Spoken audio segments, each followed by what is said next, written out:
अस्सलाम वालेकुम जी। हम शुरू करते हैं सीए करना एफ़ डाल के।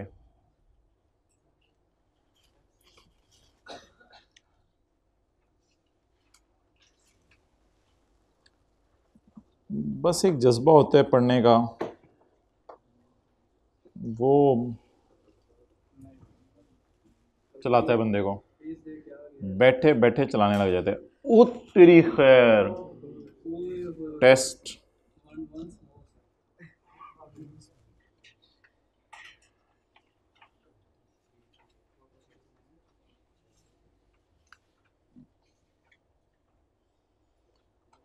काबी रूह जब बेदार होती है जवानों में।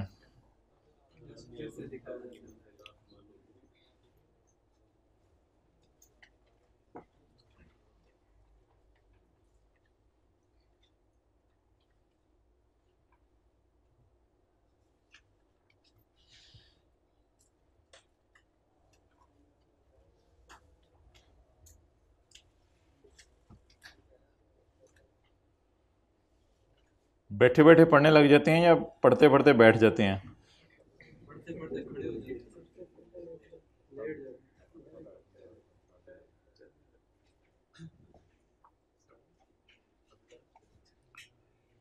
दो चार मिनट ज़रा वेट कर लें, बच्चे आ जाएं।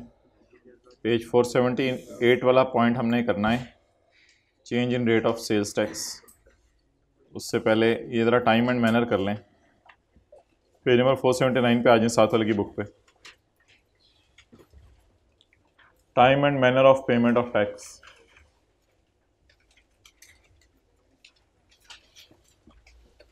ओके, चलें जी, हाइब्रिड में मोबाइल छोड़ दें, अटेंटिव हो जाएं। Time and manner of payment of tax.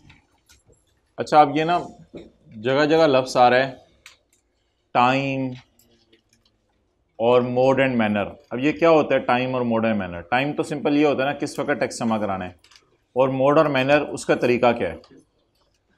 तो टाइम इंपोर्ट वाले के लिए और टाइम सेल वाले के लिए। आपको पता है दो लोग ही गवर्नमेंट के ख़जाने में टैक्स जमा करवाने जाते हैं, एक इंपोर्ट वाला और एक सेल वाला।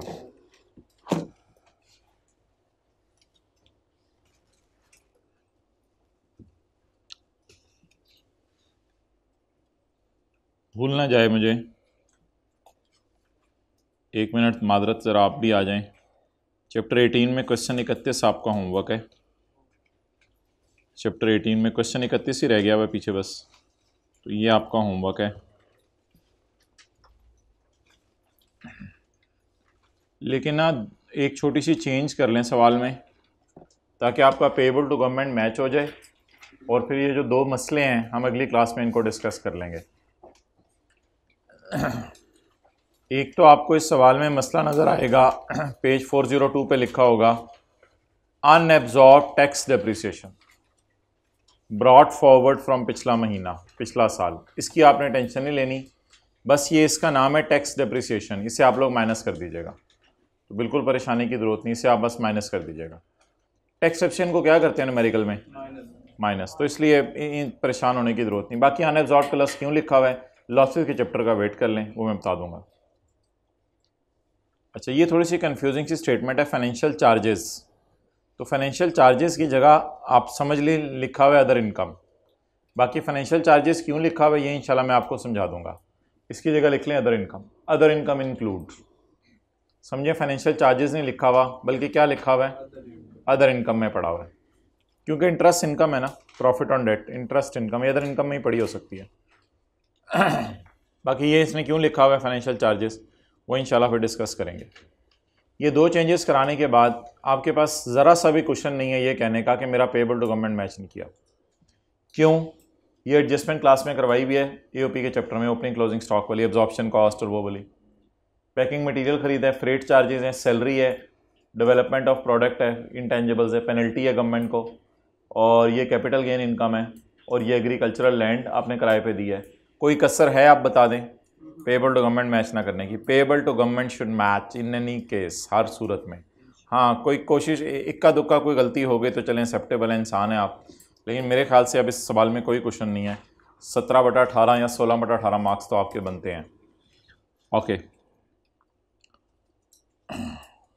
कहीं लिख लें किताब के शुरू में होमवर्क, क्योंकि ऐसे ही संडे को आपने परेशान रहना है, फिर होमवर्क ही नहीं दिया।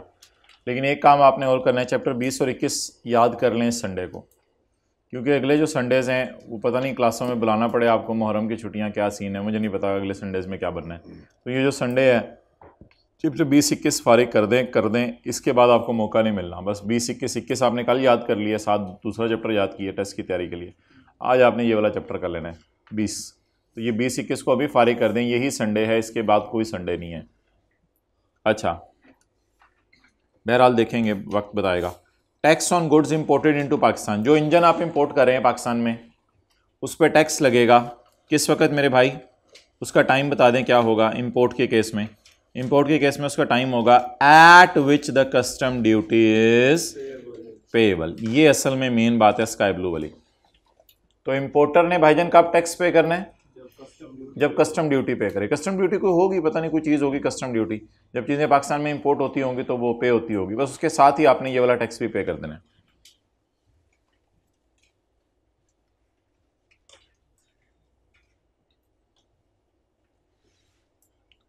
The provisions of collection of tax, आपसे जो टैक्स लिया जाएगा उसकी प्रोविजंस इन custom law shall also apply hair.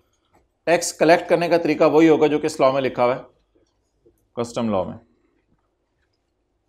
बिल्कुल उसी तरीके से टैक्स लिया जाएगा जैसे आपसे कस्टम ड्यूटी ली जाती है।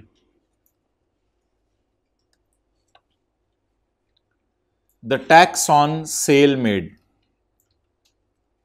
इंजन इंपोर्ट हो रहा था और सेल मेड ऑफ कार,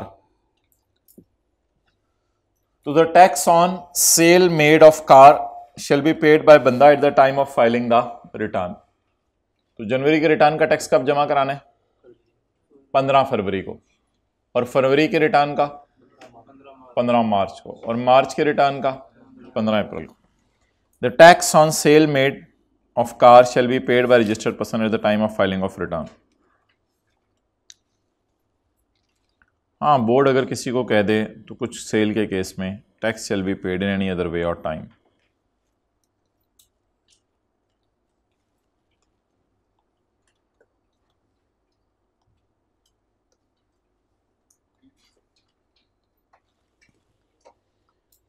अच्छा जी, टाइम भी हो गया डिसाइड। इंपोर्टर ने तो इंपोर्ट के साथ ही टैक्स जमा करवा देना है और सेल करने वाले ने रिटर्न जमा करवाने के साथ टैक्स जमा करवाना है। अब मोड एंड मैनर, तरीका क्या होगा, तो तरीका मोड एंड मैनर, इंपोर्टर के केस में क्या तरीका होगा और जो सेल करे उसके केस में क्या तरीका होगा। The tax on goods imported shall be paid in the same तरीका, मैनर का मतलब होता है तरीका, जस्ट लाइक कस्टम ड्यूटी। जैसे आप कस्टम ड्यूटी जमा कराते हैं वैसे ये टैक्स भी जमा करवाएंगे कस्टम ड्यूटी के साथ ही।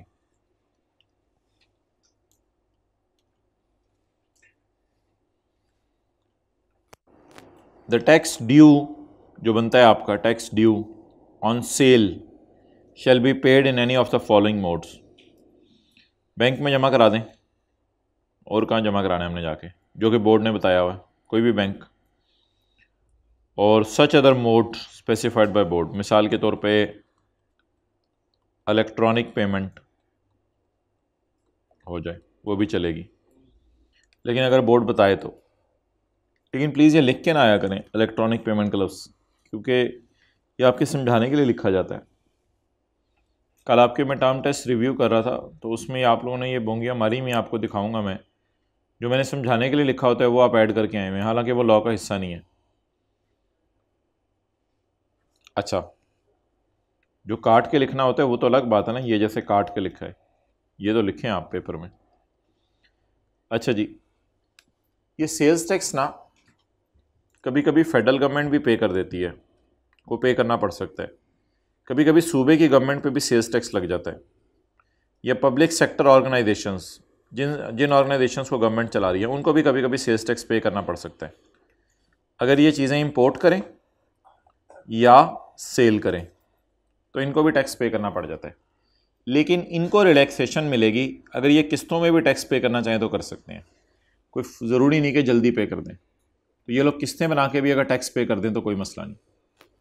तो सेल्स टैक्स फेडरल गवर्नमेंट पे भी लगता है, अजीब सी बात है, प्रोविंशियल गवर्नमेंट पे भी लगता है, और कंपनीज़ जो कि पब्लिक सेक्टर कंपनीज़ हैं जिनको गवर्नमेंट चला रही है और लोगों ने कुछ शेयर ख़रीदे हुए हैं, होती हैं कुछ पब्लिक सेक्टर ऑर्गेनाइजेशन, वापडा टाइप, इस टाइप की चीज़ें।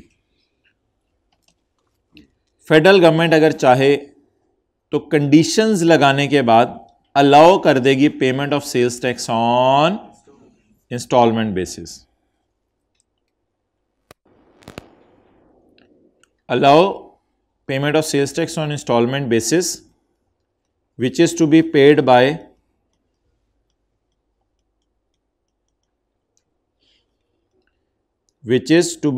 by फलां फलां एंड फलां, जो इन लोगों ने पे करना है। ये बाय बड़ा टफ लगेगा अगर आप इससे पहले ये फिक्रा नहीं डालेंगे।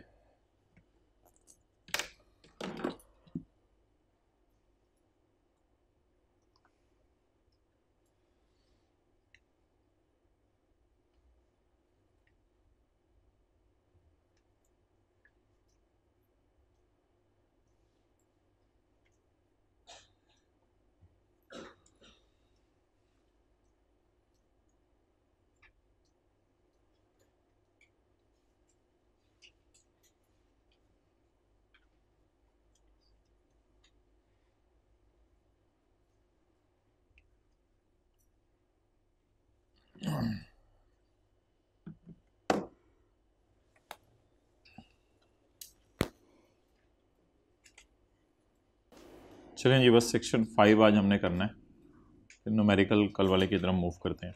Section 5 change in rate of tax, इससे ऊपर एक लाइन रहती थी वो पढ़ लें।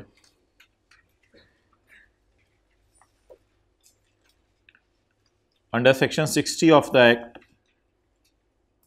इसको क्या याद करना, फेडरल गवर्नमेंट को ये पावर अवेलेबल है कि कुछ गुड्स के बारे में बता देगी which can be imported without payment of whole, सारा या कुछ सेल्स टैक्स। तो फेडरल गवर्नमेंट को ये ताकत अवेलेबल है कि वो इंपोर्ट्स पे भी टैक्स माफ़ कर देगी। कल हमने किस पे टैक्स माफ़ किया था? एक्सपोर्ट्स पे। तो अगर गवर्नमेंट चाहे तो इंपोर्ट पे भी टैक्स माफ़ कर दें। आमतौर पे इंपोर्ट्स पे कभी मशीन आप इंपोर्ट करें तो गवर्नमेंट खुश होकर टैक्स माफ़ कर देती है कि आपने लोगों के लिए एम्प्लॉयमेंट जनरेट करनी है। तो वैसे जनरल रूल ये है कि एक्सपोर्ट पे टैक्स माफ़ होता है।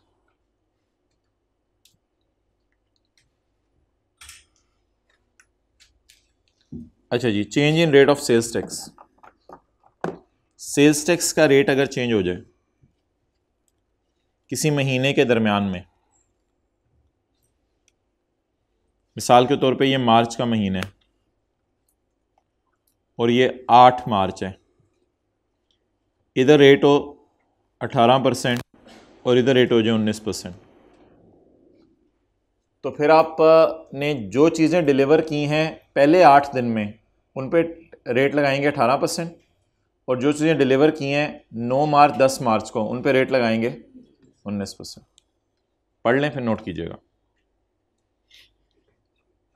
A taxable sale made by a registered person is chargeable at the rate applicable at the time of supply. What is the time of supply? Time of supply हमने पढ़ा था डिलीवरी का time होता है।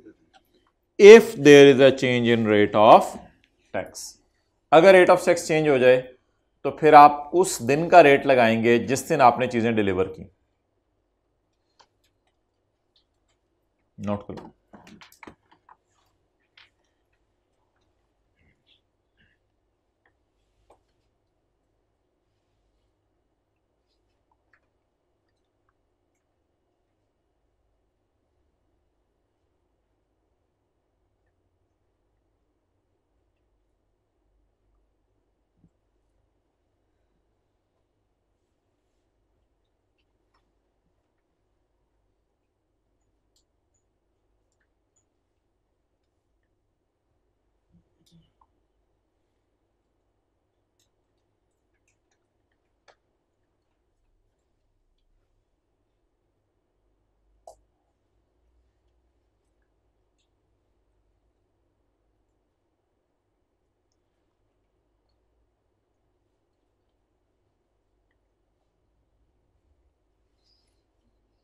भाई ये उनको को पोर्टल में दोपहर के बाद हो जाएगा, स्टूडेंट्स को कहो और व्हाट्सएप ग्रुप में भेज दो कैफ 5 की लिंक।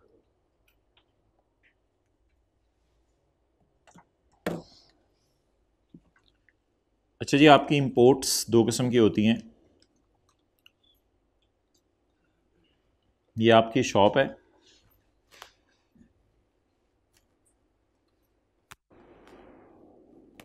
ये समंदर की लहरें हैं, और ये वेयर हाउस हैं जो गवर्नमेंट ने बनाए हुए हैं।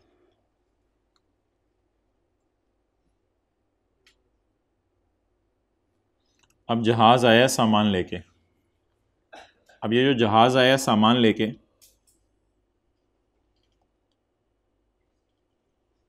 पहुंच गया, तो आपके पास दो ऑप्शंस हैं। सामान जहाज़ से उतारें और उतार कर आप जो है वो डायरेक्ट ले जाएं अपनी दुकान पे। ऑप्शन नंबर 1 ये है। और ऑप्शन नंबर 2 ये है कि सामान आप रखवा दें वेयर हाउस में, और गवर्नमेंट के वेयर हाउस में, फिर आपको किराया भी देना पड़ेगा। और जब कभी आपकी दुकान पे जगह हो तो आप गवर्नमेंट के वेयर हाउस से सामान उठा के अपनी शॉप पे ले आएँ। तो ये वाला जो कॉन्सेप्ट है ना, ये वाला जो कॉन्सेप्ट है, ये वाला, इसे कहते हैं होम कंजम्पशन। होम का मतलब ये नहीं आप घर ले गए, यानी आपने फ़ौरन सामान उठा लिया, इसे कहते हैं होम कंजम्पशन। कि इधर पड़ा हुआ था, आपने फ़ौरन इधर ले आए, इसे होम कंजम्पशन कहते हैं।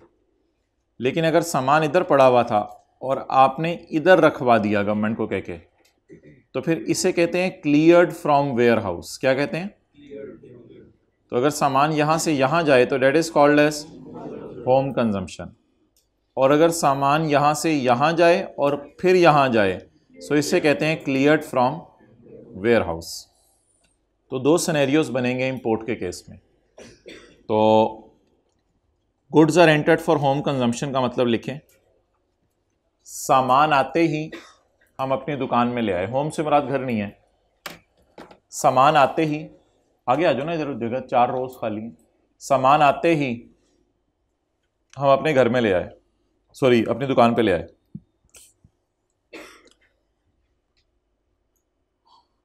और goods are cleared from warehouse का मतलब लिखें,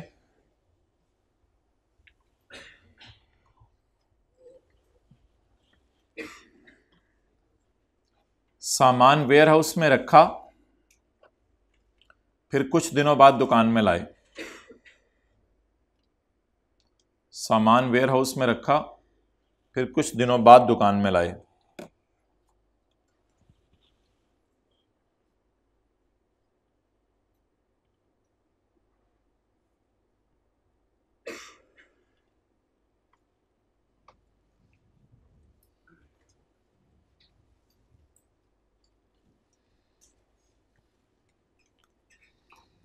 goods are cleared from ware house.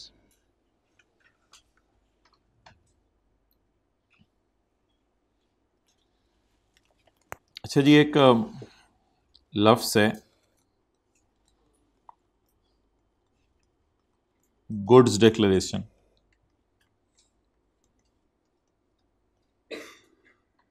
ये एक पेज है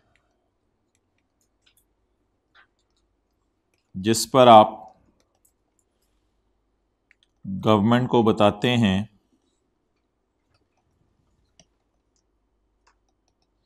कि मेरा कौन कौन सा सामान आ रहा है, कि मेरा कौन कौन सा सामान आया है।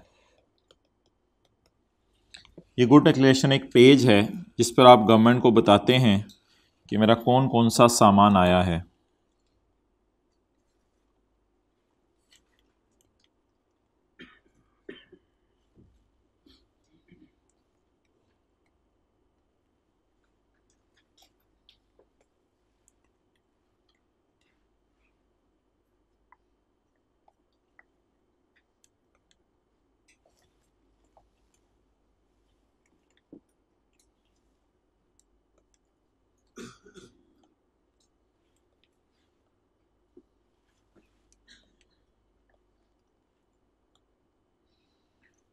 रशीद यार कल जो है ना बस चैप्टर 20 और 21 सुबह इंशाल्लाह मैं बैठ जाऊँगा, बस फिर 4-5 घंटे लगा के ना फारग यार।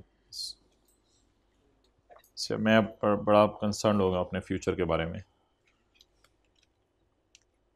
आगे एक नई ज़िंदगी मैंने शुरू करनी है चंद सालों बाद, तो मैं जो है ना अभी से सीरियस हो गया यार। ना यार मुझे तंग ना किया कर, मोबाइल भी मैंने बंद करके रख दिया है। बस यार अब मैं पढ़ने लग गया हूँ, अब मैं वो नहीं रहा जैसे पहले होता था, वो मेरे चेंजेस देखेगा तू। अच्छा जी, imported goods shall be chargeable to tax at the following rates. Imported goods पे ये रेट लगेगा if the goods are entered for home consumption. अगर आपने फ़ौरन घर सामान उठा के फ़ौरन अपनी दुकान में ले आए तो किस दिन का रेट लगेगा? The rate applicable on the date on which goods declaration page is presented to government. जिस दिन आपने गुड डिक्लेरेशन का सफा गवर्नमेंट को जमा करवा दिया उस दिन का रेट लग जाएगा। अब आप मुझे बताएं इस सिनेरियो में गुड डिक्लेरेशन का पेज आप किस दिन गवर्नमेंट को जमा करवाएंगे? ऑब्वियसली नेचुरल सी बात है, ये सामान आया फौरन जैसे ही जहाज आया आपने पता कराया यार जहाज पहुंच गया, उन्होंने कहा जी जहाज पहुंच गया, आपने कहा चलो भाई, तो इसी दिन आप सफ़ा जमा करवाएं गुड डिक्लेरेशन वाला, इसी दिन सामान लेके आ जाएं। 4 मार्च को सामान पहुंचा, 4 मार्च को सफ़ा जमा कराएं, फील करें 4 मार्च को सामान पहुंचा, 4 मार्च को सफ़ा जमा करवाएं और 4 मार्च को सामान इधर ले आए। तो the rate on the date on which the good declaration is presented, जिस दिन आप गुड डिक्लेरेशन गवर्नमेंट को जमा करवाएं उसी दिन का रेट लगाते हैं इस पर। अच्छा आगे भी अंग्रेजी वही है, on the date on which good declaration is presented, on the date on which good declaration is presented, अंग्रेजी तो वही है लेकिन दरमियान में एक लाइन है, इसका मतलब बताएं। ये नई लाइन है, तो जाहिर सी बात है आपने उसमें तो गुड डिक्लेरेशन तब जमा करवाएंगे ना जब चीजें क्लियर करवाएंगे वेयर हाउस से, तो उसमें गुड डिक्लेरेशन थोड़ा लेट जमा होगा। क्यों वो लेट जमा होगा? क्योंकि आपने वेयर हाउस में रखवा दिया 4-5 दिन के लिए और वहां से फिर आप उठा के लेके जा रहे हैं। तो एक लफ्ज आपने वेयर हाउस वाले में ऐड करना है, क्लियरेंस ऑफ गुड्स। कहां से? वेयर हाउस से। On the date on which good declaration for clearance of goods is presented. Clear कहां से करवाएंगे चीजें? वेयर हाउस से। तो ये लफ्ज यहां ऐड करना।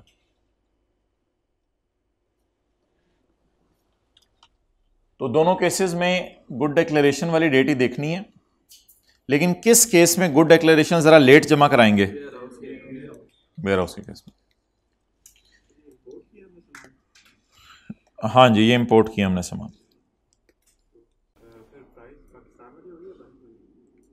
प्राइस क्या होगी वो तो हमने वीओएस की डेफिनेशन में पढ़ा था।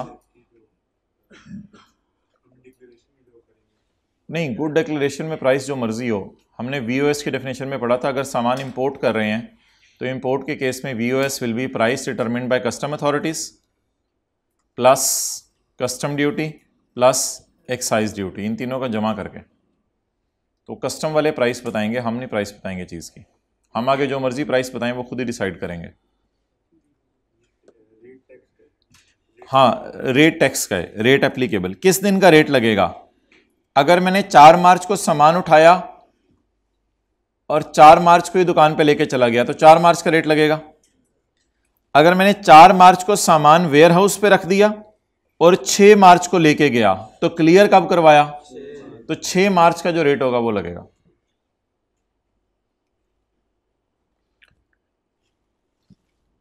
रशीद ने कहा बानो जिंदगी में पहली दफा सामान इंपोर्ट किया है। बानो ने कहा चूड़ियां मेरी? अच्छा चल समान में बिजनेस की गल कर रहे हैं, तेरी सूई उत्थे घड़ी है। चल बोरिया बिस्तरा पैक कर, बच्चों को नाल लै ते चलें ज़रा सी पोर्ट चलते हैं। सी पोर्ट चलते हैं, देखते हैं। अब प्लीज़ क्या, तो सी पोर्ट चलते हैं और वहाँ जाकर इंतज़ार करते हैं बैठ के। अब थोड़ी थोड़ी देर बाद जो जहाज़ नज़र आ रहा है, अबू वो वाला हमारा जहाज़ है, वो बेटा जान दे वो वाला तेरा जहाज़ किधर से हो गया, अबू उस जहाज़ में सामान आ रहा है। थोड़ी थोड़ी देर बाद बच्चे, अबू वो वाले जहाज़ में सामान आ रहा है, अबू वो वाले। थोड़ी देर से बानो भी सरताज वो वाला लग रहा है मैनू, और जान दे तेरी मेहरबानी वो वाला कित्थे है, मैं दसांगा केड़ा जहाज़ है। तो 2 मार्च को आपने जाके गुड डिक्लेरेशन जमा करवा दिया और जहाज़ पहुंचा 8 मार्च को। अब इसे कहते हैं पहुंची हुई सरकार, ओवर एफिशिएंट बंदा। यानी कि आई कैप का पेपर था 4 तारीख को, 3 तारीख का जाके बैठा हुआ उधर, खोलो यार दरवाज़ा, थोड़ी मेहरबानी। तो सामान आना था 8 मार्च को और 2 मार्च को ये मियाँ बीवी बच्चे समेत गुड डिक्लेरेशन का सफ़ा लेके पहुंचा हुआ है।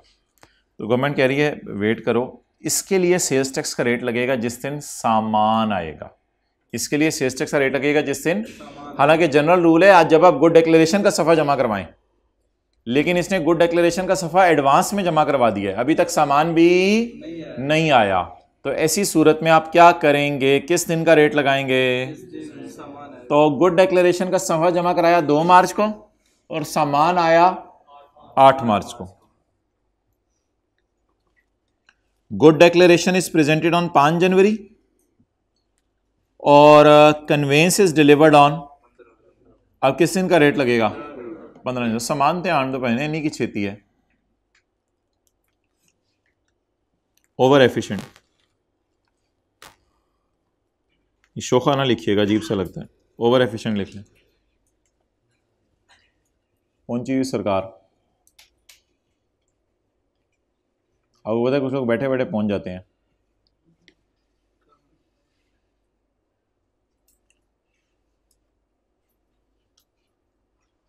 काश कि तेरे दिल में उतर जाए मेरी बात। Okay, where good declaration page, नया ना लफ्ज़ है ना, पेज लिखना जरूरी है वरना आपको तो भूल जाने घर जाके। Where good declaration page is presented, ये कौन किसको प्रेजेंट करता है?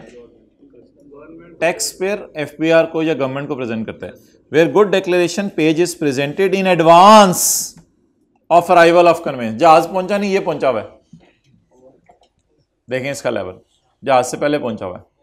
तो मुझे को ताव ना दिया अगर क्लास में, क्लास के बाद एक ही दफ़ा ताव दे लिया अगर, ये बिफोर क्लास और आफ्टर क्लास, मेरी क्लास में बैठ के मुझे को ताव ना दिया करें। Where good declaration page is presented in advance of arrival of conveyance, जहां गुड डिक्लेरेशन एडवांस में जमा करा दिया चीजें आने से पहले, the tax shall be calculated at the rate applicable on the date the conveyance is delivered. किस दिन का रेट लगेगा? जिस दिन कन्वेंस डिलीवर होगी। कन्वेंस से क्या मुराद है? जहाज।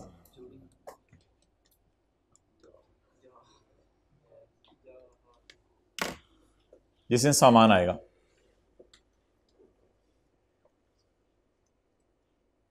उसकी बुक में भी वही लिखा है चलो लिखा, काश कि तेरे दिल में। रशीद अब मैं वो नहीं रहा, मैं बिल्कुल टाइम ज़ाया नहीं करता, सब अब तो डिलीट हो गया। अब तो मुझे ऐप्स के नाम भी याद नहीं रहे मोबाइल में कौन कौन सी होती थी। तो बदल गई है मेरी ज़िंदगी। दरख्त जितना उम्र में बड़ा होता है ना उतना घना होता रहता है। तो आप जितने बड़े होते जाए ना आपका ज़र्फ़ भी उतना बड़ा होता जाए।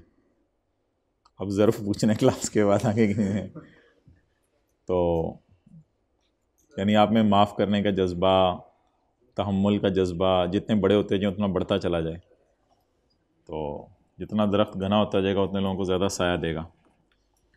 तो पुरवकार ज़िंदगी आपकी होनी चाहिए जितने बड़े होते जाएँ, ये नहीं कि बड़े होते जाए मोबाइल का यूज़ भी बढ़ता जाए। तो where good declaration page is presented in advance of arrival of conveyance, the tax shall be calculated.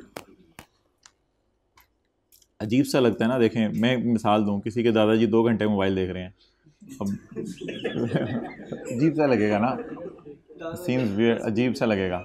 तो जैसे जैसे where goods declaration page is presented in advance of arrival of conveyance, the tax shall be calculated at the rate applicable on the date the conveyance is delivered. और फिर देख भी वो ऊंची volume करके ठीक के तो on the day the conveyance is delivered, जिस दिन कन्वेंस डिलीवर हुई है। अच्छा, ये मैनिफेस्ट एक सफ़ा सा होता है ये भी, लेकिन ये जहाज़ के पायलट के पास होता है। इसमें उसके पास एक सफ़ा होता है कि आपका कौन सा सामान लाया है वो। तो गुड डिक्लेरेशन सफ़ा हमारे पास होता है कि हमारा कौन सा सामान आया है, और मैनिफेस्ट सफ़ा उसके पास होता है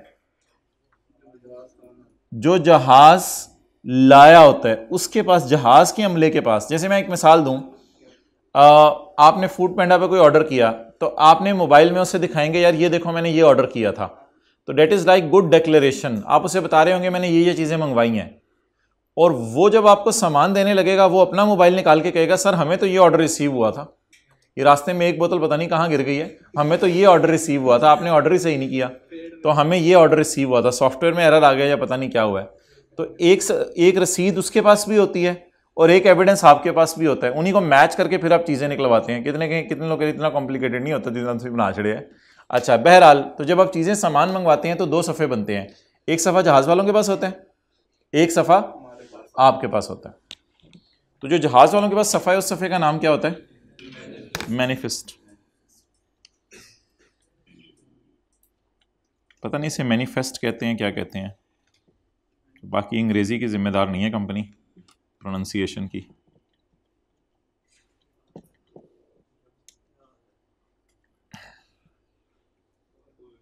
किधर है? जी भी याद है।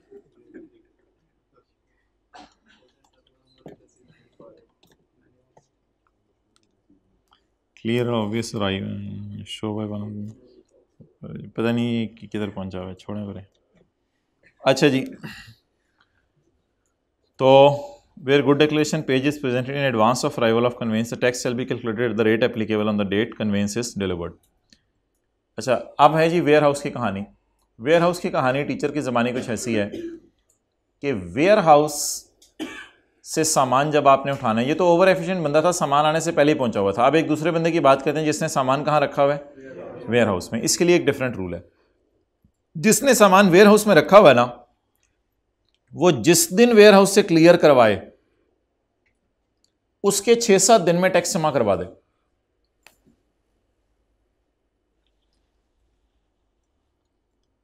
Goods are cleared from warehouse on यकम March and tax is paid on 5 March.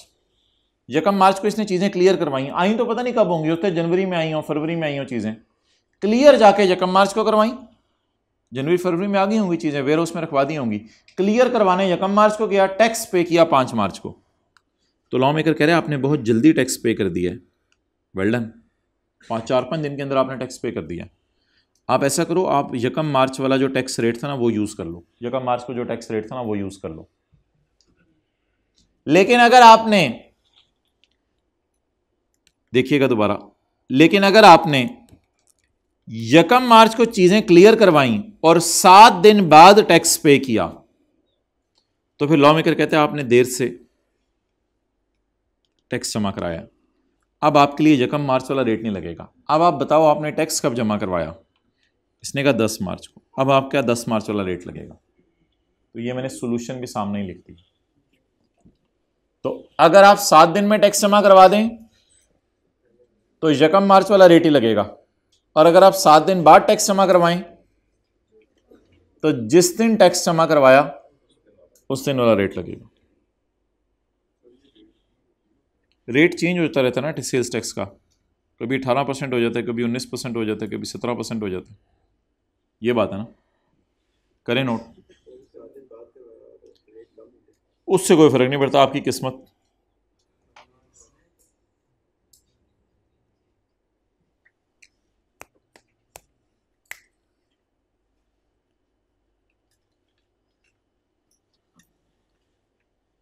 In case of, पहले पढ़ लें, goods are clear from warehouse on यकम मार्च, वेयर हाउस से चीजें आपने क्लियर कराई यकम मार्च को, और गुड डिक्लेरेशन उसी दिन जमा करा दिया था, गुड डिक्लेरेशन आपने साथ ही जमा करा दिया। लेकिन आप बताएं किस दिन का रेट लगेगा।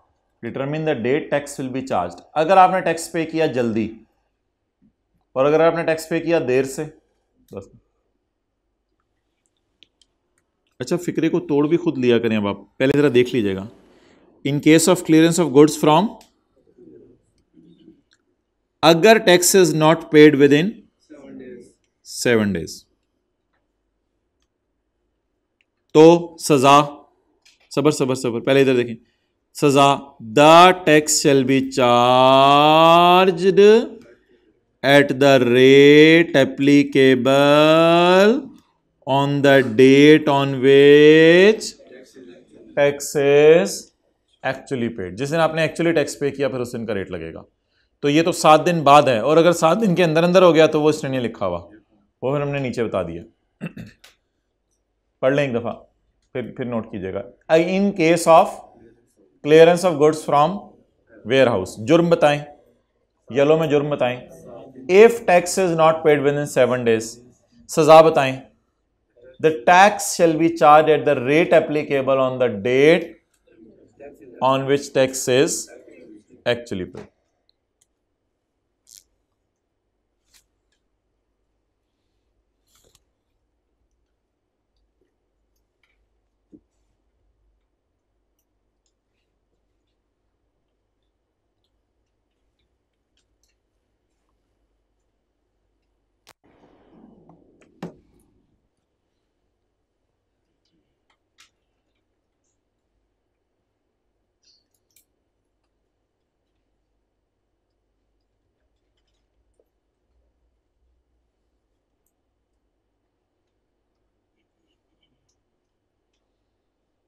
चलें जी, आज की आखिरी बात।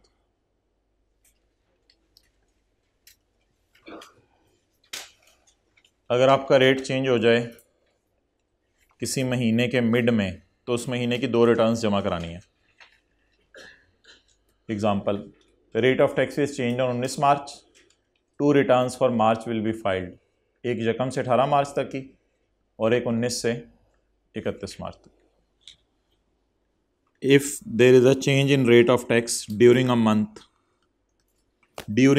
महीने के बीच में ही रेट चेंज कर दिया गवर्नमेंट ने। गवर्नमेंट को और कोई नहीं सूझने का, चल रेट चेंज करते हैं, वेले बैठे रेट चेंज कर दिया। A separate return has to be in respect of each portion of month, showing application of. इसमें पहले महीने में कुछ और रेट लगा होगा, पहले महीने के हिस्से में, और दूसरे महीने के हिस्से में कुछ और रेट लगा होगा।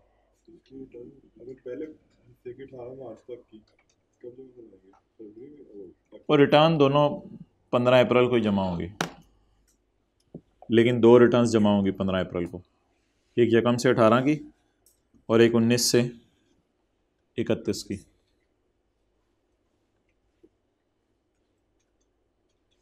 आ जाए जी पेज 512 पे।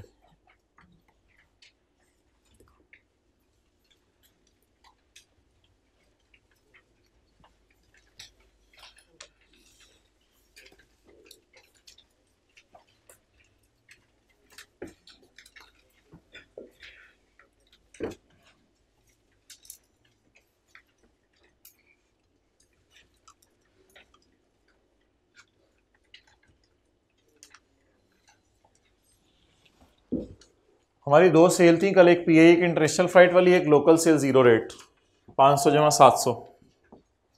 इसको कल हम लोगों ने डाल लिया था 0 रेट सेल में 1200। बाकी फिर परवीन की सेल हमने 600 पे बुक कर ली थी, टूथब्रश वाली 400 पे बुक कर ली थी, और हाफिज ब्रदर की सेल को हमने डाल दिया था सेल टू अनरजिस्टर्ड में। तो यहां से अब आगे सवाल कंटिन्यू करते हैं।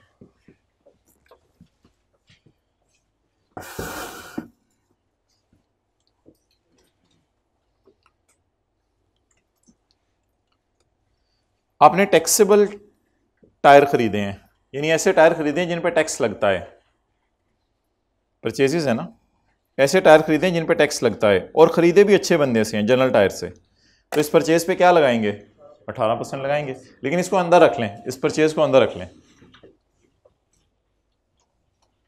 ये छोटा सा करके मैं लिख रहा हूं इनपुट अदर, ये कल मैंने नहीं लिखा था, और एक है इनपुट मशीन। इनपुट मशीन को अलग रखना है। पहले जरा देख लें जो कल आप लोगों ने लिखा हुआ है, उसमें कोई चेंज वगैरह करनी है, एडिशनल चीज मैंने डाली है तो नोट कर लें, फिर आगे चलते हैं। अच्छा जी, आप बता दें परचेज क्या है,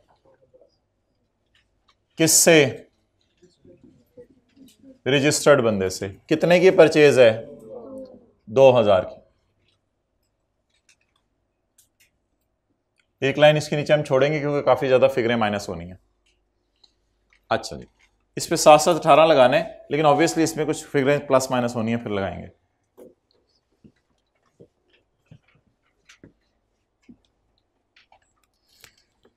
आपने कोई ऐसी चीज खरीदी जिस पे गवर्नमेंट ने टैक्स लगाया हुआ था, खरीदी क्यों बोल रहा हूं मैं, ऊपर परचेज लिखा हुआ है ना।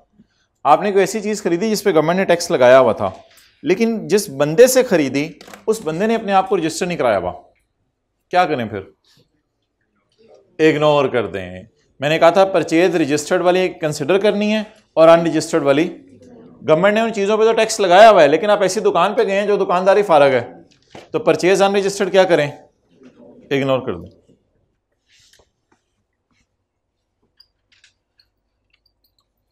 परचेज अनरजिस्टर्ड बंदे से कितने की? 450 डैश।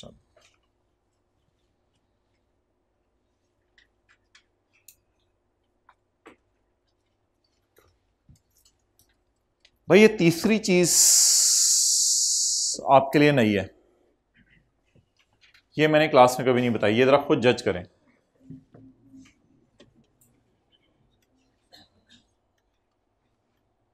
तीसरी चीज का बताएं क्या करना है। आप एक बंदे के पास गए, दुकानदार के पास, अल्हम्दुलिल्लाह वो रजिस्टर्ड दुकानदार है, लेकिन आपने जो चीज खरीदी ना, हुकूमत ने कहा इस पर टैक्स नहीं बनता, छोड़ो पर इस पर टैक्स नहीं बनता। आपने कितने रुपए दिए होंगे? 100 रुपए दिए होंगे, 118, 100 छोड़े फिर। तो ये आपके लिए एक नई चीज थी आज। एग्जैम्प्ट सेल को इग्नोर नहीं करना।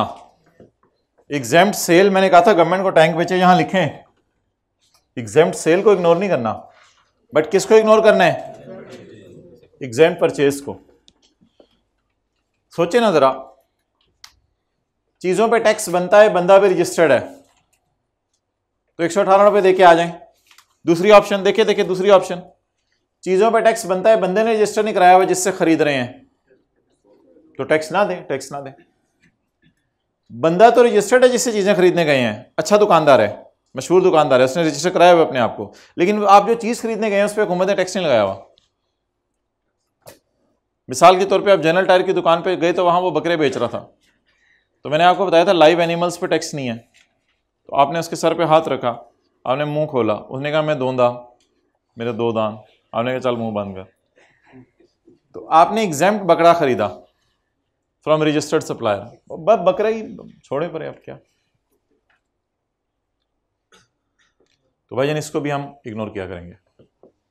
साथ वाले को क्या करें भाईजान, इसको भी हम इग्नोर किया करेंगे। भाईजान इसको भी हम इग्नोर किया करेंगे। भाईजान समझ आई आपको? एग्जाम गुड्स ऑफ रुपीज, बोले जल्दी बताएं। भाईजान बाजी इग्नोर करेंगे हम इसको, जल्दी बताएं।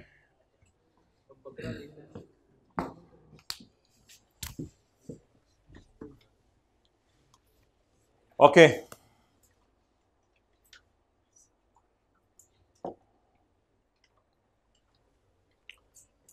Purchases from registered suppliers include,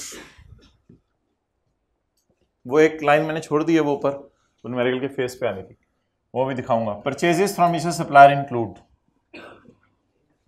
purchase of 2 AC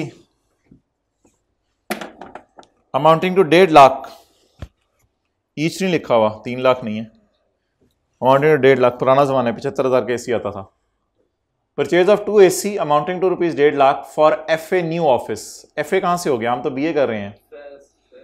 अच्छा फेस एसोसिएट, हमने अपने नए ऑफिस के लिए 2 एसी खरीदे हैं। Purchase of fixed asset, AC is a fixed asset. Office के लिए ऑफिस में लगाना है ना, तो फिक्स्ड एसेट है। Purchase of fixed asset, is it a machine? Plant and machine वो होते हैं जिससे यूनिट्स प्रोड्यूस करने हैं। इससे तो ठंडी हवा लेनी है, इससे तो नहीं यूनिट्स प्रोड्यूस करने। इसी में कोई चीज़ डाल के बाहर तो नहीं निकलनी। तो it is a fixed asset other than machine, that's why इसका इनपुट क्या हो जाएगा? यहां से भी समझ लें और एक और तरीके से भी समझ लें, जो कल आपको बताया था, एक डायग्राम आपको दिखाई थी। ऑफिस में जो भी चीजें आपने रखी हुई हैं उनकी परचेज मैंने कहा था डेड करनी है। हाँ, फैक्ट्री के अंदर अगर आपने मशीन रखी है रॉ मटेरियल, उसकी परचेज रिकॉर्ड करनी है। लेकिन ऑफिस में जितनी चीजें हैं उनकी परचेज क्या करनी है? शायद ऑफिस की चीजें डायरेक्टली हेल्प नहीं कर रही गुड्स प्रोड्यूस करने में, और मशीन डायरेक्टली हेल्प कर रही है गुड्स प्रोड्यूस करने में। तो डेट्स वाई ऑफिस की सारी परचेज डेड है। तो ऑफिस के लिए एसी खरीदे, फर्क करें। परचेज में इंक्लूड है, निकाल दें, निकालें, -150।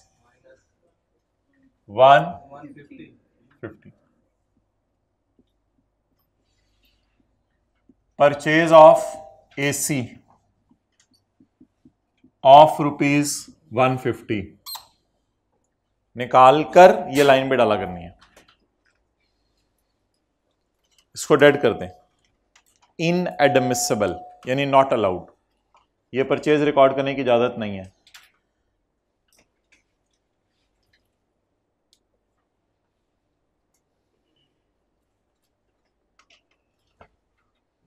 साथ वाला देखिए, रफ चप्पल पहन के आया हुआ है या प्रॉपर जूते पहन के आया हुआ है?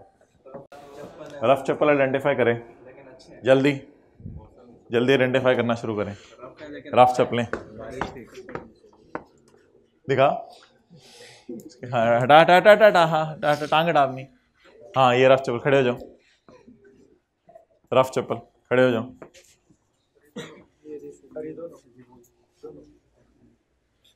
नहीं, ये थोड़ा सा कुछ ऊपर एक दो। अच्छा, उस भाई ने ये मेज से ऐसे पाँव निकाल के दिखाया जैसे मैंने कहा नए जूते लाने लगाऊं। अच्छा जी, नेक्स्ट।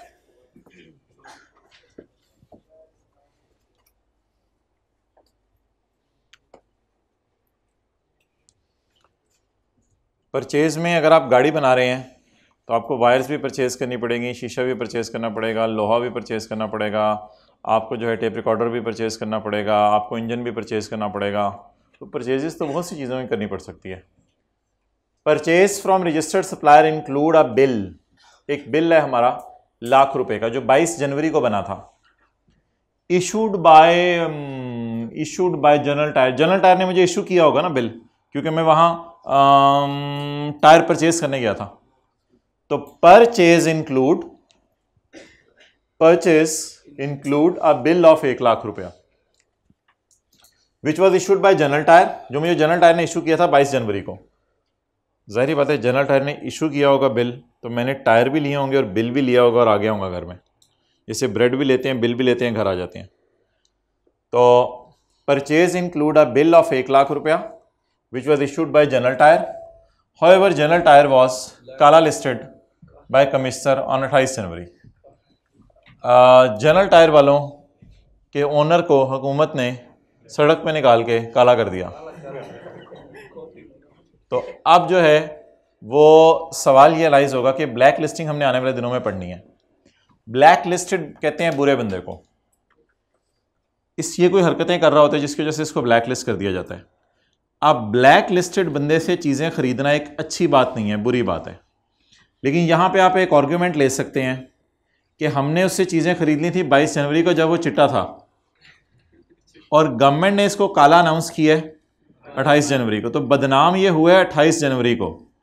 तो 22 जनवरी को जब हम चीज़ें खरीदने गए थे तो ऐसी सूरत में हमें तो पता नहीं था कि इसके साथ क्या होना है। तो अल्लाह मिलकर कहते हैं इतने बच्चे ना मनो, जिसको सज़ा दी जाती है उसने जुर्म पता नहीं कितने अरसे का कर रहा होता है। वो रातों रात ऐसा नहीं हो जाता कि उसने पता नहीं क्या क्या कर रहा था, तुम्हें भी पता था क्या हो रहा है। तो इसलिए ब्लैक लिस्टिंग के केस में हम पढ़ेंगे जिस बंदे को ब्लैक लिस्ट कर दिया जाएगा हुकूमत को ये राइट अवेलेबल है कि आपकी उससे पुरानी परचेजेस भी डेड कर दें। तो उसको ब्लैकलिस्ट किया 28 को, लेकिन आपकी उससे मीटिंग कब साबित थी? तो आपकी पुरानी परचेज भी डेड कर दी जाएगी। लेकिन इंशाल्लाह इसको पढ़ेंगे जब हम ब्लैक लिस्टिंग का भी पढ़ेंगे। तो फिलहाल आप बुरे बंदे से परचेज समझ के डेट्स ज़रा इग्नोर कर दें, बस समझें बुरे बंदे से परचेज है। इस परचेज को भी क्या कर दें? डेड कर दें। इंक्लूड है, हाँ इंक्लूड है, हाँ इंक्लूड लग रही है मुझे, निकाल दें इसको।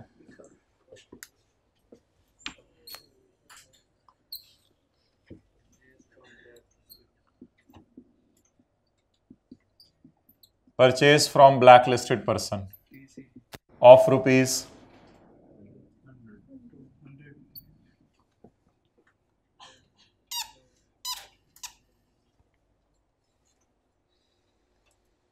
7 बजे का चेहरा देख के लग रहा है नाश्ता करके आया।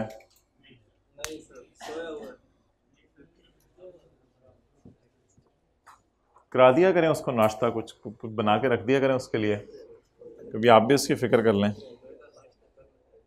नहीं मैं ही क्यों हमेशा, ये इस तरह ना सोचिएगा ज़िंदगी में, इस तरह सोचेंगे ना ज़िंदगी में नुकसान होगा। नहीं मैं फिर भी मैं ही क्यों हमेशा, इसका मतलब है आपको लोगों से उम्मीदें हैं और आप इसलिए अगले का काम कर रहे हैं कि आपको दुनिया में बदला चाहिए।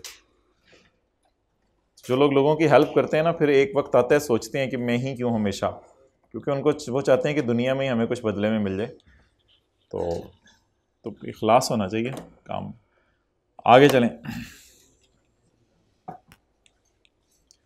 पॉइंट नंबर 3,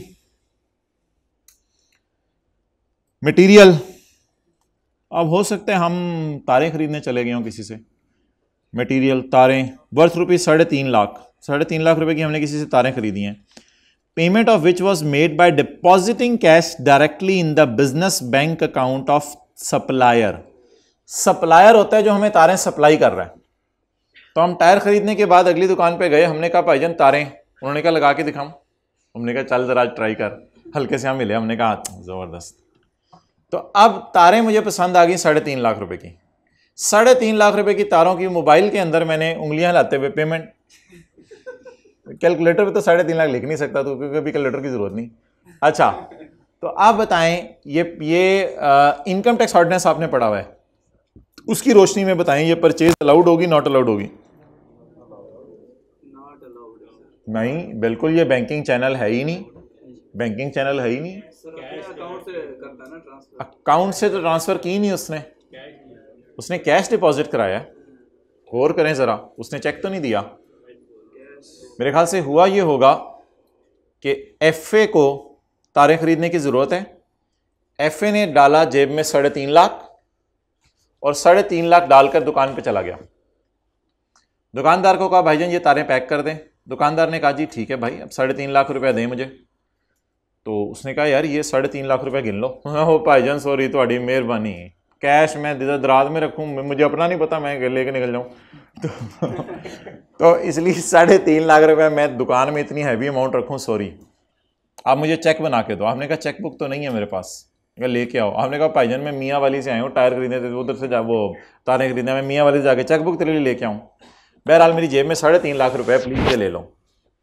तो दुकानदार ने कहा भाई ऐसा करो, ये सड़क क्रॉस करो, सामने तुम्हें वो जो बैंक नज़र आ रहा है ना, वहाँ मेरा अकाउंट खुला हुआ है, तो ये पैसे पकड़ो, मेरा अकाउंट नंबर फलाएं, ये कैश वहाँ जाके डिपॉजिट करवा दो डायरेक्टली, खुद जाओ, तुम्हारे साथ एक गार्ड भेज देता हूँ मैं, ठीक है, एक कुत्ता भी भेज देता हूँ, तो ये दोनों तो तुम्हें ले जाएंगे। तो बैंक में जाओ और जाके ना 3.5 लाख रुपया जमा करवा दो। किरण साथ आ रहा है तुम्हारे। तो 3.5 लाख रुपया अब आप करते ये हैं, इसमें होता ये है कि आप बैंक में जाएंगे, बैंक में जाके एक डिपॉजिट स्लिप मिलती है, डिपॉजिट स्लिप, उसमें फिर आप उस बंदे का नाम लिखते हैं, वायर वाले का, उसका अकाउंट नंबर जो उससे पूछा हुआ है वो लिखते हैं और बैंक में जमा करवा देते हैं। जैसे ही 3.5 लाख रुपए आप बैंक में जमा करवाते हैं, उसके अकाउंट में फौरन शो होने लग जाता है, उसको खुशी हो जाती है। अब गया तो उसके बैंक अकाउंट में, लेकिन निकला तो नहीं ना आपके बैंक अकाउंट से, आपकी तो जेब से निकला। इस पे लॉ मेकर को एतराज है। होना यह चाहिए था कि आप उसको 3.5 लाख ना देते, आप चेक बनाते, आप उसे चेक दे आते, वो फिर अपने डॉगी को लेके बैंक जाता और बैंक जाके चेक जमा करवाता। वो बंदा वायर वाला, असल में चेक कैसे चलता है आपको पता ही होगा, वो फिर चेक जमा करवाता और वो चेक हमारे अकाउंट में आता, मियां वाली के अकाउंट में, वहां से क्लियर होके 1-2 दिन बाद उसके अकाउंट में पैसे ट्रांसफर हो जाते हैं। तो ये ट्रांजैक्शन तो सही है जो मैंने अब लेट करके बताई है, लेकिन इन्होंने जो बोंगी मारी है, तो बोले बोंगे ने बोंगी मारी, ट्राई करें। बोंगे ने बोंगी मारी, क्या बोंगे ने बोंगी मारी? डायरेक्टली कैश जमा करा दिया अगले के अकाउंट में, तो इट इज नॉट एक्सेप्टेबल। कितना? 3.5 lakh minus 3.5 lakh purchase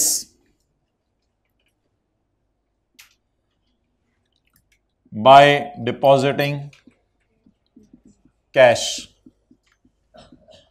of ₹3, ये परचेज भी आपकी डेड हो जाएगी।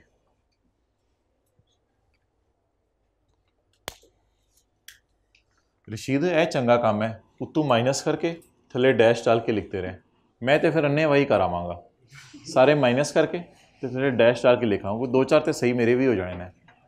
तू सोच के करेगा, मैं सोचे बगैर करांगा। इस तरह की बातें तो ना किया करे ना, नहीं ऐसे काम तो सही है।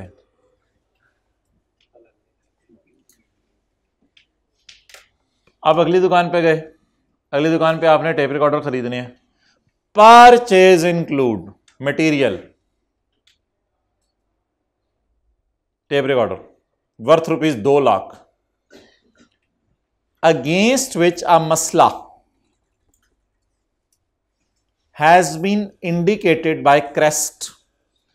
क्रेस्ट कहते हैं एफबीआर के कंप्यूटर सिस्टम को, इसकी हम डेफिनेशन इंशाल्लाह पढ़ेंगे। क्रेस्ट कहते हैं एफबीआर के कंप्यूटर सिस्टम को, और डिस्क्रिपेंसी, डिस्प्रीन को नहीं कहते, डिस्क्रिपेंसी कहते हैं मसला,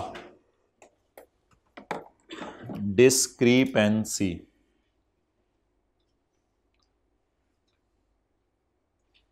डिस्क्रिपेंसी इसको अंग्रेजी में क्या कहते हैं? डिस्क्रिपेंसी।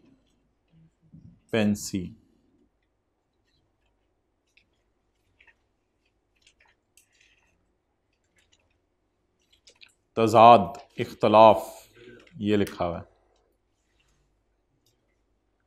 अच्छा तो जी अब बता दें जी, एफबीआर का कंप्यूटर सिस्टम आपकी परचेज को एक्सेप्ट नहीं कर रहा, क्यों नहीं कर रहा होगा?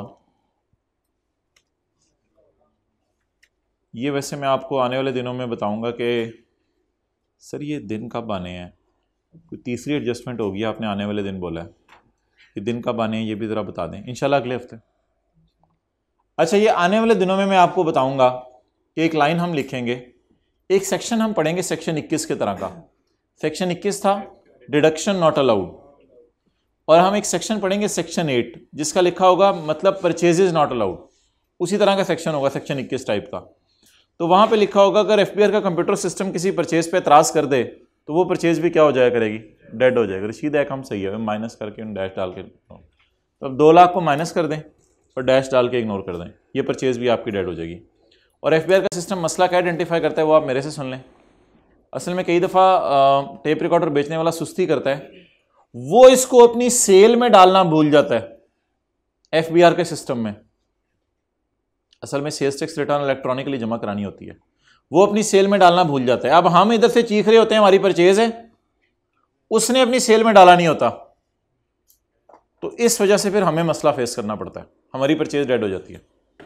तो कराएं जी परचेज डेड हमारी। रशीद है सही है वैसे, minus purchase for which discrepancy is identified by crest of rupees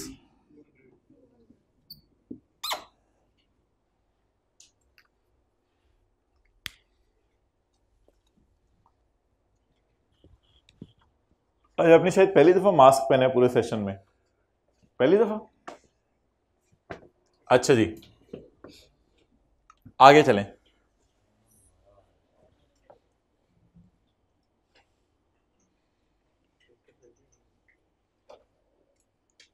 undue मैकिन, feel करें। एक नई मशीन आपने परचेज की है 3.5 लाख की, जो इस्तेमाल करनी भी शुरू कर दिया आपने जनवरी में। मशीन की परचेज पड़ी रहे, ठीक है, मशीन की परचेज है ना, तो मशीन की परचेज तो अलाउड है, 18% लगना है इस पर, तो पड़ी रहे बस, ठीक है। हाँ, मशीन की परचेज अगर इधर पड़ी रही ना तो फिर मसला होगा। मशीन की परचेज के इनपुट का हमने नाम रखा था लाल, तो इसको काली से निकाल के लाल में ले आए। मशीन को तो अलग डील करना है ना हर जगह, तो मशीन की परचेज हमारी इस परचेज में पड़ी है, तो मेरा ये मशवरा है वैसे कि यहां से निकालें और ये जो नई लाइन डाली है ना यहां पे ले आए। वर्किंग 1 में ही रखें, लेकिन वर्किंग 1 में जरा तोड़ के रखते हैं। मशीन को यहां से निकालें, 2-3 बंदे आए, जरा मशीन निकालनी है। मशीन को यहां से निकालें और यहां पे डाल दें, लेकिन साथ साथ 18% लगाते रहना है, साथ साथ 18% लगाते रहना है। अच्छा, इसका हमने किस मार्कर से लिखा था? लाल से। रेड ना बोला करें, लाल लाल में जो मजा है वो रेड में नहीं है।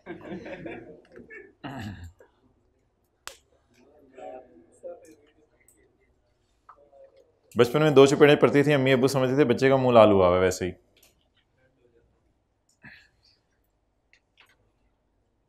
जब एक चपेड़ पड़ती थी तो एक साइड से लाल होता था, फिर पता चलता था चपेड़ ही पड़ी है। कभी ऐसे हुआ था टीचर पीछे पीछे आप आगे आगे? हुआ 2 बार? यार ना बैठ के मार खाया करो भैया प्लीज, ये बड़ों से मार बैठ के खानी होती है। नहीं नहीं नहीं नहीं, ये कोई तरीका नहीं है, बड़ों को भगाओ यार। मैं हमारी वजह से बड़े भागे, हाथ धोगे, अजीब सी बात है ना। वैसे बड़े भी उस वक्त जोश में आए होते हैं।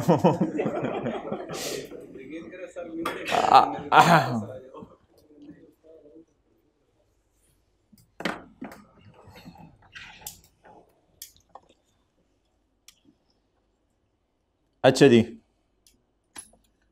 तो ये क्लोज हो गया। ओहो, दोबारा उठना पड़ेगा। इस ब्रैकेट को क्लोज करके 18% लगा दें। 18% 153।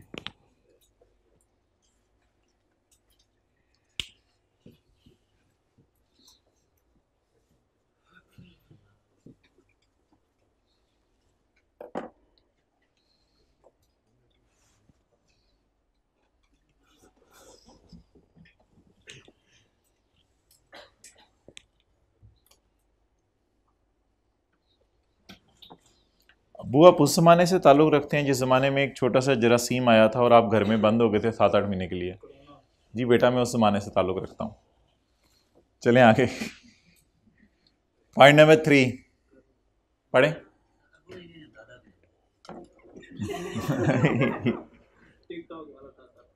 चलें जल्दी करें।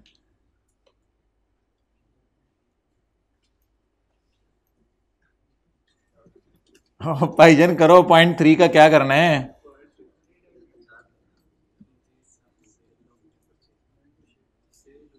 पॉइंट 3 का क्या करना है? और 1 जनवरी 2018। अच्छा, अब एक बात याद रखिएगा, ये वाली सारी फिगर्स ना इनके साथ इंक्लूड नहीं लिखा हुआ।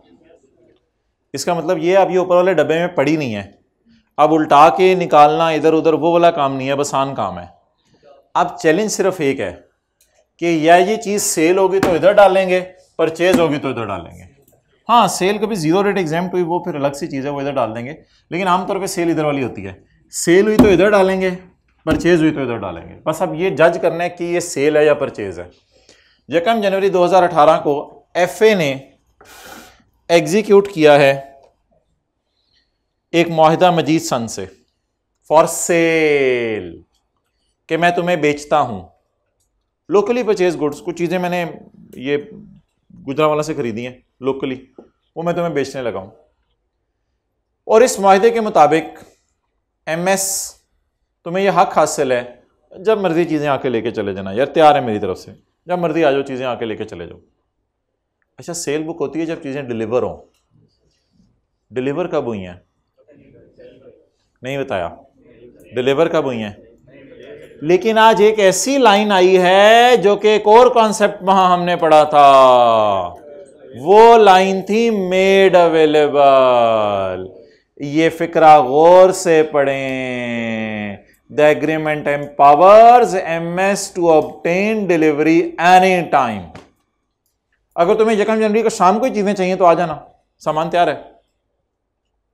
ऐसी लाइन बरसों में कभी आती है, कोई 1-1.5 साल बाद न्यूमेरिकल में ऐसी लाइन वो डालता है, मेड अवेलेबल वाली।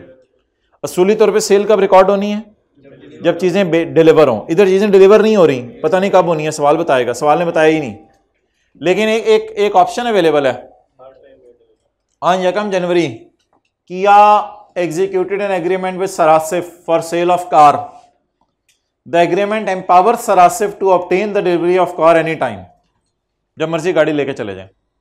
तो मुझे तो यही लग रहा है मेड अवेलेबल है, अगले ने शॉपर में डाल के रख लिया गाड़ी, आपने मैं लेने जाना है तो इसको सेल में डाल दें, मेड अवेलेबल होने की वजह से। गुड्स मेड अवेलेबल, ये टाइम ऑफ सप्लाई की डेफिनेशन थी, लिख लें, टाइम ऑफ सप्लाई की डेफिनेशन थी ये। बस नहीं है, मैंने कहा था फिर एमएस का नहीं बताया रजिस्टर्ड है या नहीं, तो रजिस्टर्ड ही अज्यूम करें जी। 200 ऐसे जरा दूर हो गए, 225। चलो अच्छा हुआ। किसी दिन संडे को आए आप लोग, होता नहीं टाइम को संडे को आपके पास, जस्ट सूरज सेकते हैं आप उस दिन।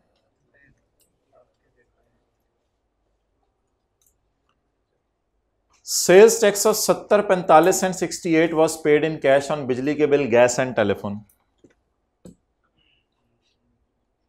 It is purchase of, it is allowed,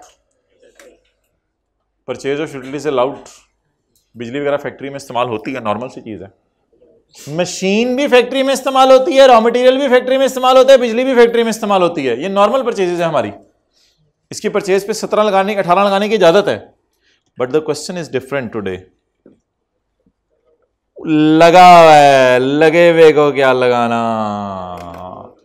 ये ऑलरेडी 18% लगा हुआ है, अब लगाने की जरूरत नहीं है। लगा हुआ है ना, तो अब लगे हुए को लगाने की क्या जरूरत है। भाई के नाक, ये देखें, आंखें लगी हुई हैं, कान लगा हुआ है तो लगाने की, लगा हुआ है, सीधे पे 18 लगा हुआ है।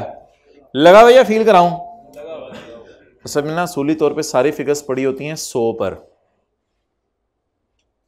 हमने फिर मल्टीप्लाइड बाय 18 करके उनको 18 पे लाना होता है, क्योंकि सवाल में लिखा होता है all figures are excluding sales tax. सारी फिगर्स 100 पे पड़ी हैं, लेकिन एक और बात भी लिखी हुई है, वेयर एवर एप्लीकेबल, जहां एप्लीकेबल है।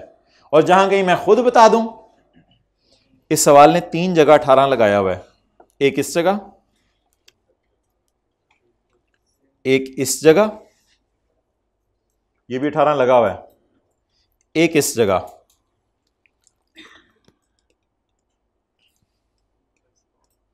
इनपुट लगा हुआ है, ये भी 18% पे पड़ी हुई है, इनपुट लिखा हुआ है। इधर क्या लिखा हुआ है, सेल्स टैक्स, इधर क्या लिखा हुआ है, पेड सेल्स टैक्स। तो इस तरह की कोई लाइन आ जाए तो जबरदस्ती उस पर 18 नहीं लगाना, लगे हुए पे क्या लगाना। लेकिन एक मसला है, ये कैश में पे हो गई है। इनकम टैक्स वाला रूल, इनकम टैक्स वाला रूल जहां लगाए, 21 के एल टाइप, बिजली के बिल वगैरह तो कैश में उधर भी अलाउ हो सकते हैं, तो फिर इधर भी अलाउ है। तो इन पे 18% लगाएं। टैक्स ऑन बिल्स नहीं लगाना, लगा हुआ है जी, बोले 70, हाँ इस पर 18% नहीं लगाना।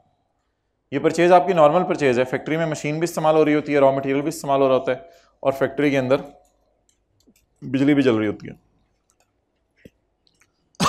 जल रही होती है, आ रही होती है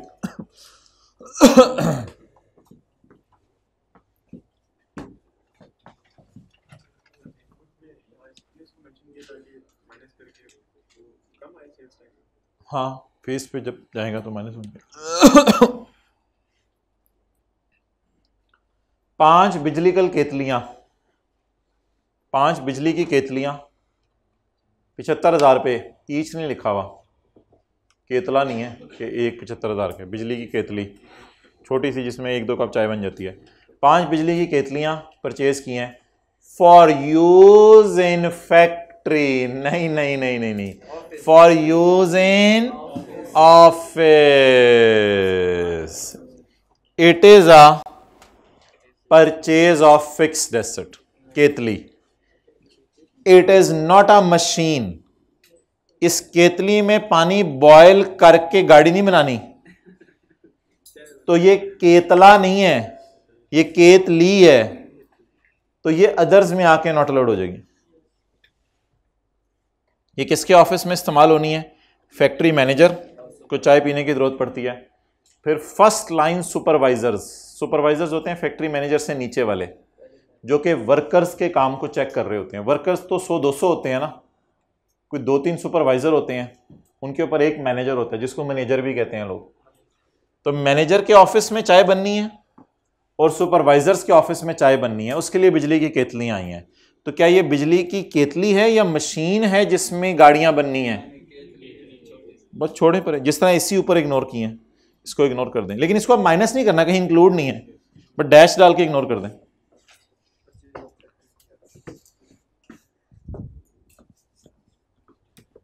परचेज ऑफ केतली, केतली, अच्छा जी।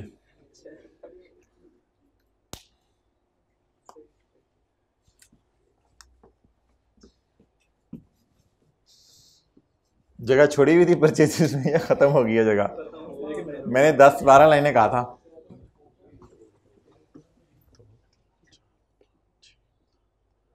दस तो हो गई हैं वैसे, सही कह रहे हैं आप। हाँ अच्छा, नेक्स्ट एक बची है, हाँ एक ही हमने रह गई इधर figure. During the month FA paid, हमने पे किया Sindh sales tax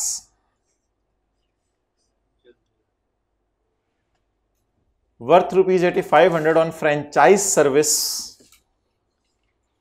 service provide की होगी या सर्विस हमने ली होगी, परचेज की होगी?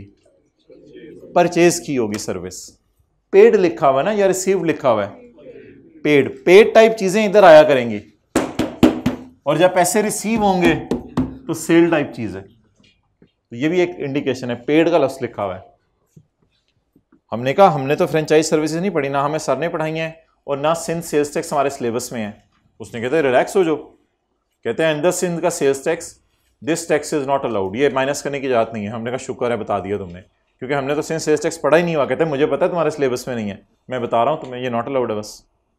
तो अजीब सी आउट ऑफ सिलेबस चीज़ दी और आगे उसकी ट्रीटमेंट भी खुद ही बता दी, बट ठीक है नॉट अलाउड कर दें। तो हमने अकाउंटिंग सर्विस बाय की है, कोरियर सर्विस बाय की है, या हमने फ्रेंचाइज सर्विस बाय की है, किसी का नाम यूज़ किया हमने, तो उसके हमने उससे पैसे दिए हैं। अब लॉ मेकर कहते हैं इसकी परचेज आपने डेड करनी है, तो कर दें डेड बस। अब क्या करें, कल मैंने आपको बताया था सर्विसेज के ऊपर अगर क्वेश्चन साइलेंट है तो फिर 18% लगा दीजिएगा। If question says it is not allowed then not allowed. अब सर्विसेज के नाम तो हम याद नहीं कर सकते ना, पता नहीं कौन कौन सी सर्विसेज हैं, वो हमारे सिलेबस में ही नहीं है। पता कैसे चला ये परचेज है सेल नहीं है? हम सर्विसेज दे नहीं रहे, ले रहे हैं, पेड। असल में ना ये जो लफ्ज होते हैं ना, ये बताते हैं आपको, ये 4 लफ्ज पेड, परचेज्ड, पेड, सेल। इसको हम सेल में लेके गए थे, इसको परचेज में, इसको परचेज में, इसको परचेज में। ये लफ्ज बताया करेंगे कि एडजस्टमेंट कहाँ लेके जानी है। बताएं जी। परचेज ऑफ सर्विस ऑफ ₹85,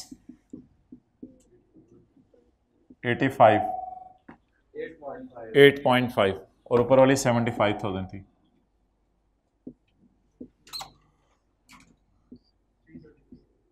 $330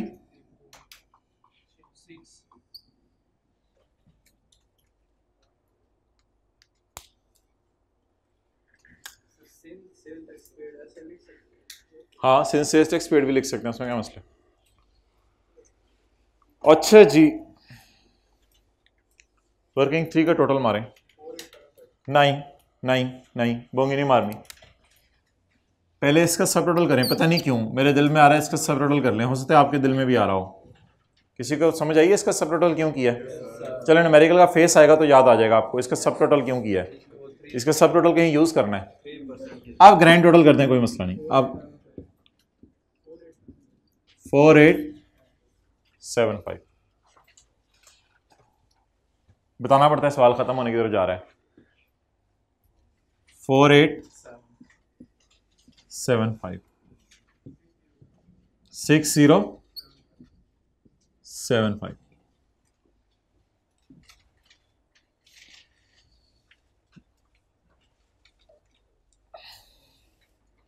वजीर ने कहा जी बादशाह सलामत आप तशरीफ ले आए। बादशाह सलामत तशरीफ ले आए। बादशाह सलामत ने कहा जी काली लाल को बुलाया जाए। बादशाह साहब पहले काली को बुलाएं या लाल को बुलाएं? दोनों को ही बुला लो, दोनों के टोटे टोटे करने हैं। बादशाह सलामत के हुक्म के मुताबिक काली को पेश किया गया। काली को हाजिर किया जाए। काली ने कहा नहीं, मेरे साथ लाल को भी लाओ।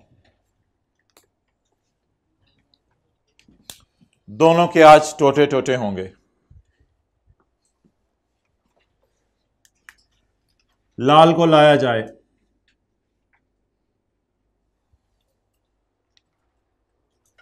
बादशाह सलामत टोटे टोटे हम करें या आप करेंगे?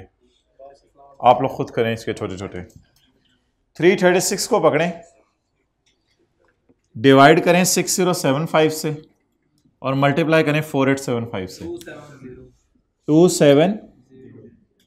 ये वो टायरों का इनपुट है जो गाड़ियां पाकिस्तान में बिकी।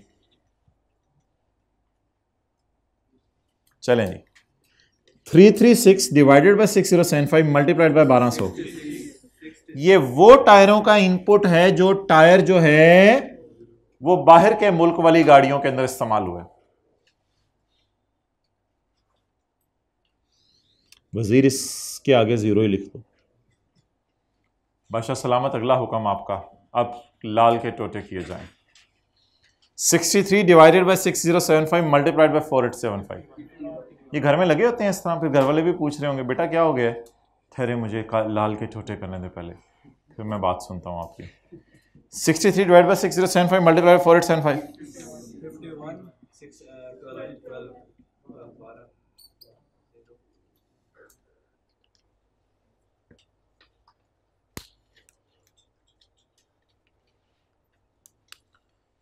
अब इन दोनों को कहीं नहीं लेके जाना होता क्योंकि ये जीरो रेट सेल है, ये एग्जाम्प्ट सेल है। इसको काट देना होता है, ये डेड हो जाएगा इनपुट। ये वाला इनपुट रिफंड हो जाएगा, ये वाला इनपुट रिफंड हो जाएगा।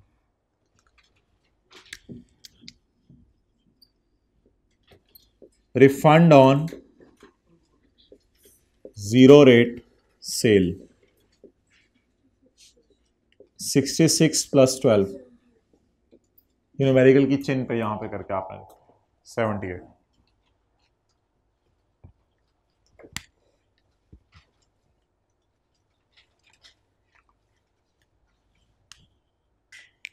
अब आपकी नजरें सिर्फ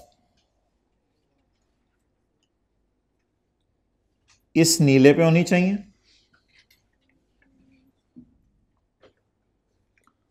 और इस पे, और एक और फिगर है।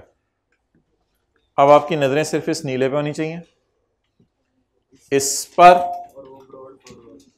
और एक पिछले महीने का हमारा भाई है इनपुट जो माइनस नहीं हो सका, इसको भी ब्लू से टिक कर लें। तो ये तीन चीजें आ गई ब्लू मार्कर से। अब आपकी नजरें बस इस पे मरकूज होनी चाहिए।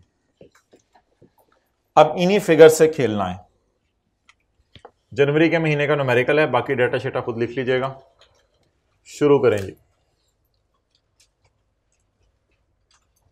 सेल इंटू 18%, 870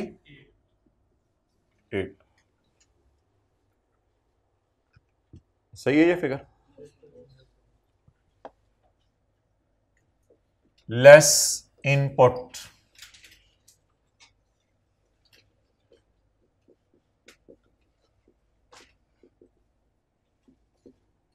मशीन का कितना है? 51।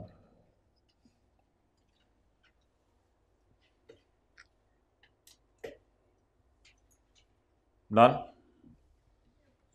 आगे चलें। एक इनपुट और है 200, इसको जरा अंदर रखें। एक्चुअल 270 प्लस ब्रॉट फॉरवर्ड दिसंबर का, क्योंकि हम जनवरी का न्यूमेरिकल सॉल्व कर रहे हैं। कोई दिसंबर का ऐसा जो माइनस नहीं हो सका, उसके साथ पहले ही इनपुट लिखा हुआ है 260, ये दिसंबर का।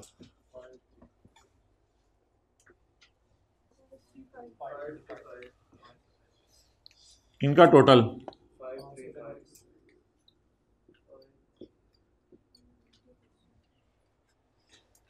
हमारे महीने का इनपुट 270, पुराना इनपुट टोटल इनपुट इसको कंपेयर करें 90% ऑफ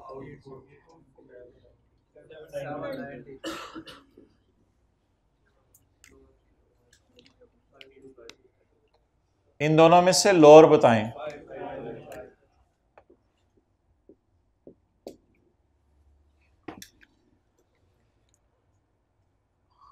अब थोड़ी सी अकल लगाएं, कोई हिस्ट्री डिसीजन नहीं लेना।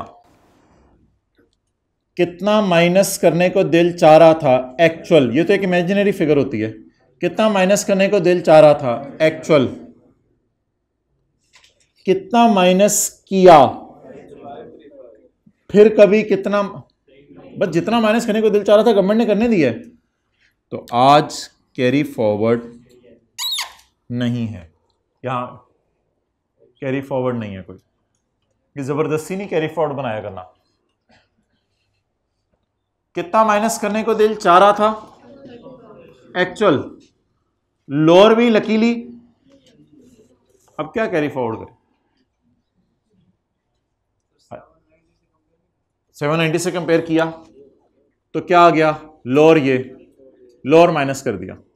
अब हमारा एक्चुअल डाटा ये था 535, माइनस भी गवर्नमेंट ने यही करने दिया, तो अब और कोई माइनस करने की जरूरत नहीं। हाँ, अगर 790 की जगह जवाब इधर होता, मिसाल के तौर पे 534, ये 790 की जगह 534 होता, फिर 534 को इधर ले जाते, फिर 1 कैरी फॉरवर्ड होता। वो देख लेंगे दोबारा किसी न्यूमेरिकल में रिवाइज हो जाएगा। तो कितना माइनस करने चाह रहे थे, कितना करने दिया, कितना फिर कभी, सारा माइनस करने दिया कॉमन।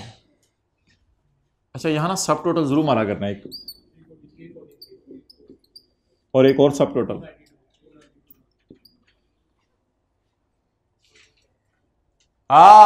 एक चीज रह गई है, एड एडिशनल टैक्स, नहीं फर्दर टैक्स। मेरे भाई पता नहीं कौन सा लफ्ज निकाल लेते हो नया। 3% फर्दर टैक्स ऑन 1080। ओ ये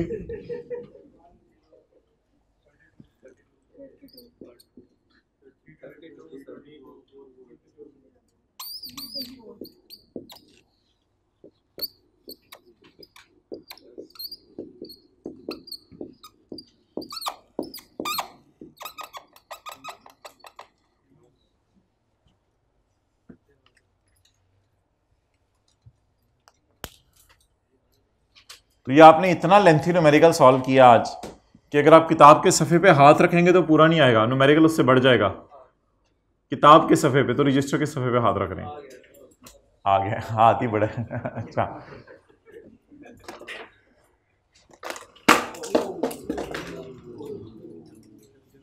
अच्छा, अब आप बता दें कल जो अच्छा ये ना, ये कल मैं आपको बताऊंगा, ये पेएबल किसी और दिन पे करना होता है और ये रिफंडेबल किसी और दिन रिफंड होता है। रिफंड काफ़ी तंग करके गवर्नमेंट करती है, इनको नेट नहीं कर देना पेपर में। पहुंची हुई सरकार के ये पेएबल है, ये रिफंडेबल है, तो मैं एक नई चीज़ निकालता हूँ। खैर है बेटा।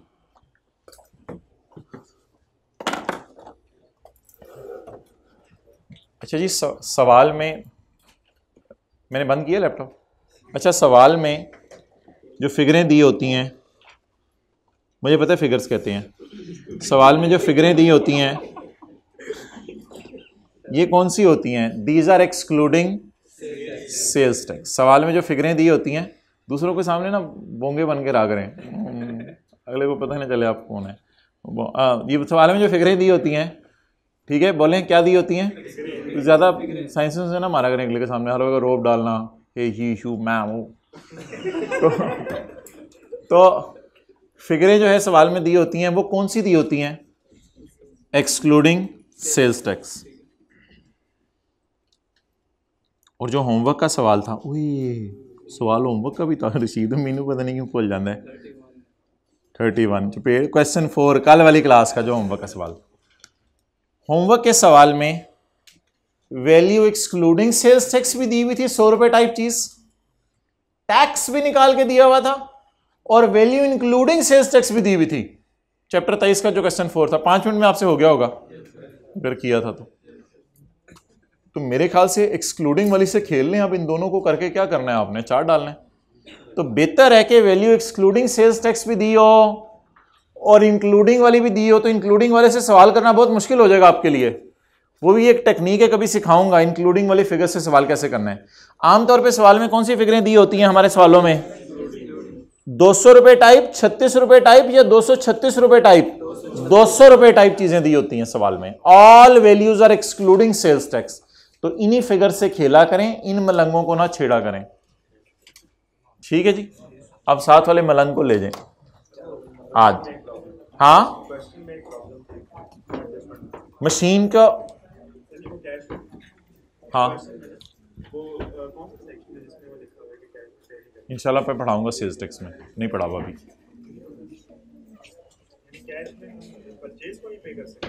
हाँ भाईजान, चैप्टर 20-21 याद कर लें, यही दिन है, फिर कोई मौका नहीं आना। बंद कर दो रिकॉर्डिंग।